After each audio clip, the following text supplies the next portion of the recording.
What's going on there, guys? Welcome back to another episode of the Craftavore Tastes, and today we are digging into a beer from Farmstead Brewing out of Greensboro, Vermont, courtesy of my buddy Jim. This is Of First and Last Things. Super excited to dive into this beer. Of First and Last Things is a IPA brewed with Motueka, Nelson Sauvin, and Simcoe hops. Super stoked. Obviously, I've said it a million times before. I'm a big time Nelson Sauvin whore. And Simcoe, I would probably say, is in like my probably top like 3 hops. I would probably put it at Nelson, Citra, and probably Simcoe coming in at 3rd. All right, so let's go ahead and get straight into the review. Let's pop a top on this guy, take a look at the appearance, get the aroma, taste it, and of course we're going to rate it. All right, so let's just set up to the camera that gorgeous, beautiful, proper Farmstead balloon wine glass. Yeah, courtesy of my buddy Adam, who was so kind enough to hook me up with one of those because I had loved this glassware for years. And Farmstead doesn't make it anymore. And he had an extra, and he was kind enough last time I saw him to give me one. So thank you, Adam. That was very kind of you. All right, so let's go ahead and get straight into the review. Pop a top on this guy. Of First and Last Things, it doesn't say ABV actually on the can, but I believe it's somewhere around 6.5%, if I'm not mistaken. All right. Pop a top, get that beer straight into the glass. And in a moment, we'll take a look at the appearance. That guy set up. All right. Appearance of the beer. How does she look? Beer coming in, a beautiful kind of OG New England style haze. Looks absolutely gorgeous. Kind of has a little bit of a medium plus orange-like color to it. In kind of typical Farmstead kind of fashion. The beer already straight from the appearance looks creamy. It just does. The head is absolutely beautiful and gorgeous, slightly foamy, kind of like big bubbles going on there. Again, really nice, off-white kind of creamy kind of head going on. Looks absolutely sick, as all Farmstead beers do. So let's dive our nose into it and get an aroma. Yum.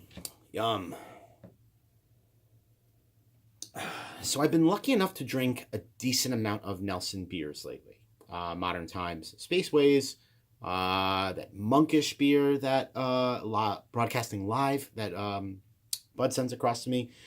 Both huge, massive Nelson bombs. This is a little bit more subdued.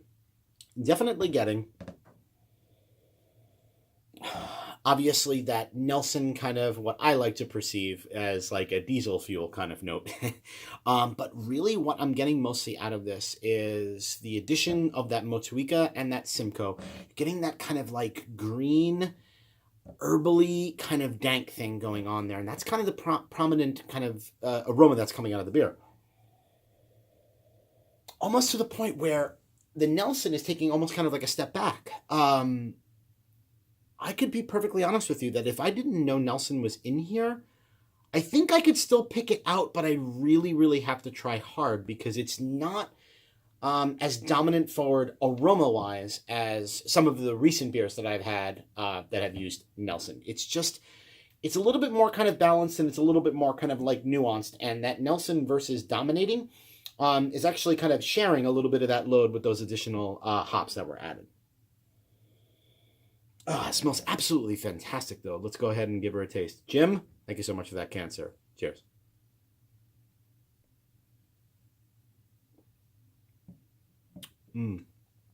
Wow. Ooh. Lovely. So, the taste is where a little bit more of that Nelson kind of character is coming forward. Getting a bit of kind of candied kind of citrus. For the first time ever, I do kind of get a little understanding of what people always say for their tasting note as it relates to Nelson, which is kind of like a white grape, white wine kind of characteristic. I'm kind of getting that. I normally don't, and I've mentioned that in a couple of other reviews and videos, but I actually am kind of getting a little bit of a vinous quality going on in this beer right now, which is kind of freaking awesome. I'm finally glad I can join that club. Yeah, a little bit of Again, kind of candied citrus kind of coming forward. There's even kind of a hint of kind of pine, perhaps a little bit of grapefruit going on there as well. Dankness for sure. I will say this, there is kind of a bit of bitterness that's lingering out on the beer itself. Beer finishes dry. The bitterness works, though. It works really, really nicely with it. But it's a very subdued beer. Mouthfeel is has creamy kind of texture. It's a little bit kind of chewy, which is kind of fun and nice, you know. Yeah, going back in for one more taste.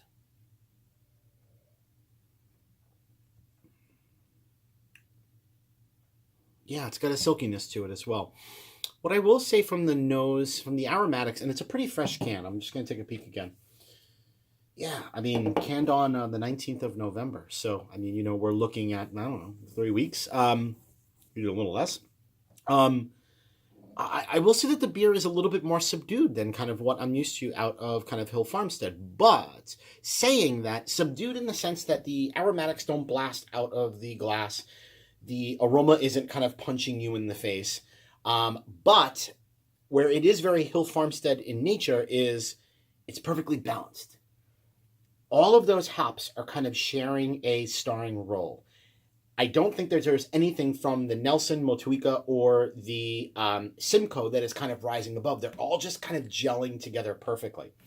When you mix in a little bit of that crackery and bready kind of nice malts to layer things out, it's that typical Hill Farmstead, absolutely expert crafted, perfectly balanced beer that they are obviously well known for. That's what this beer is to me. Rating time. I'm pretty comfortable giving this beer I'm going to go ahead with a 4.25.